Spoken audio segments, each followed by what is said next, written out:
Welcome back to the fourth and final installment of my video essay for my finals project.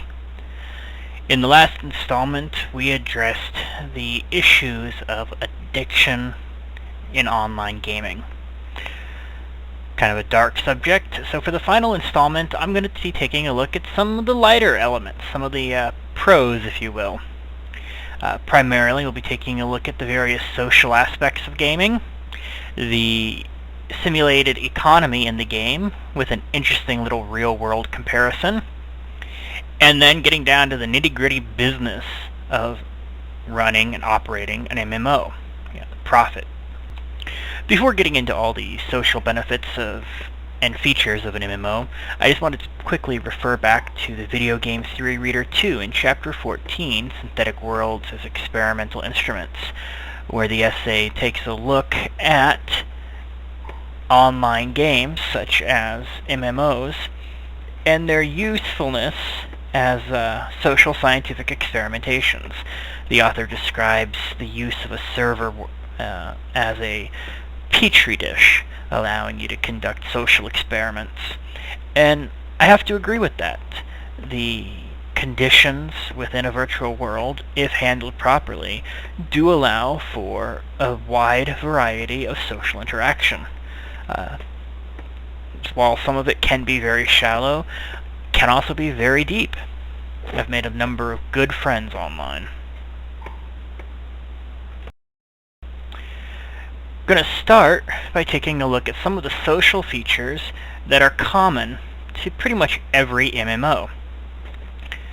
Since I'm right here playing Lord of the Rings Online, take a look at this first feature, which has grown to be common in every game, and that's mail. It's a way to send a message to another player whose name that you know, and they receive it the next time they log in. Sometimes you might be on, but your friends aren't, or you may be in a leadership position within your guild organization, and you can send messages to everyone in the guild. It's just a very useful tool for communicating, keeping everyone in touch, and for keeping people notified of things. If there's a big raid planned for Saturday night, you can send out a mail to the entire guild and let them know. Things like that.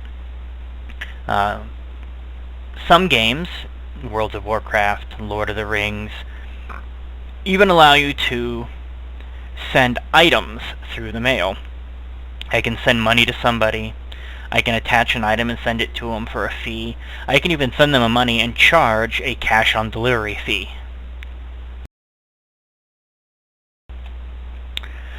In addition to mail, which, like I said, is a great way to reach people when they're offline, you've got chat.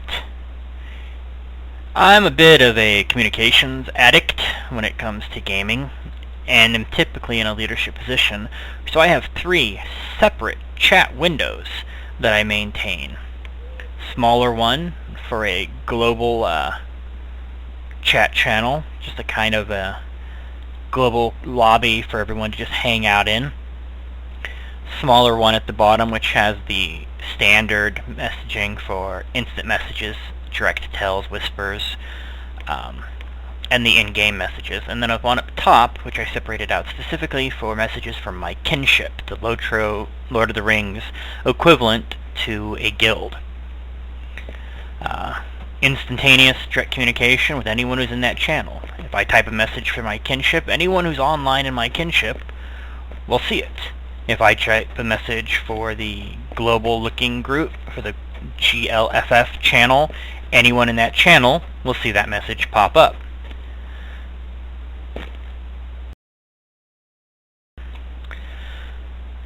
Speaking of all these ways to keep in touch with your friends, one feature which has been prevalent for a good long while, and it's even featured in games things outside of MMOs, is the friends list. You just right-click on a person's name, and you get the option to add them as a friend. It lets you know when they're online, what current level their character is, and the last time they were online. So you can see if you just missed them, or if they haven't been on for a while. In addition, I mentioned the guild system, kinships in this game. And lots of information available. I can see a list of every member. I can sort it by only who's online, by who's in what locations, by their levels and character classes, by their rank within the structure. This game also allows us to enter unique notes about our characters, as well as the date that they joined. Every game has its own equivalent. World of Warcraft uses guilds. EVE Online uses corporations and alliances, alliance being a grouping of corporations. An important feature, being able to organize who your friends are so you can keep in touch, tell when they're online, people that you like to run missions with, that you like to go questing and do raids with. The guild structure allows a separate private chat channel for only those people in your social circle, and forms one of the backbones of the cliques, the social circles that form within MMOs. Quite often you meet new people, you'll run a few missions with them in what's called a PUG, a pickup group. Just random people who join together for a shared purpose. Well, if things go well and your personalities hit it off, before you know it, you might be running missions with them again. It's quite frequently that when you have a good mission, you add them to your friends list. That way you'll know when they're on next. Attitude, maturity, and ability to play your character well to accomplish the tasks before you are all valued attributes in an online game, and are all ways that you increase your reputation. People know after a while, through word of mouth, that you're a good healer, or your fighter is a good tank. All these various things. One of the common detractions people make against MMOs is that it's all online. It's not real. They're not your real friends. You don't know these people.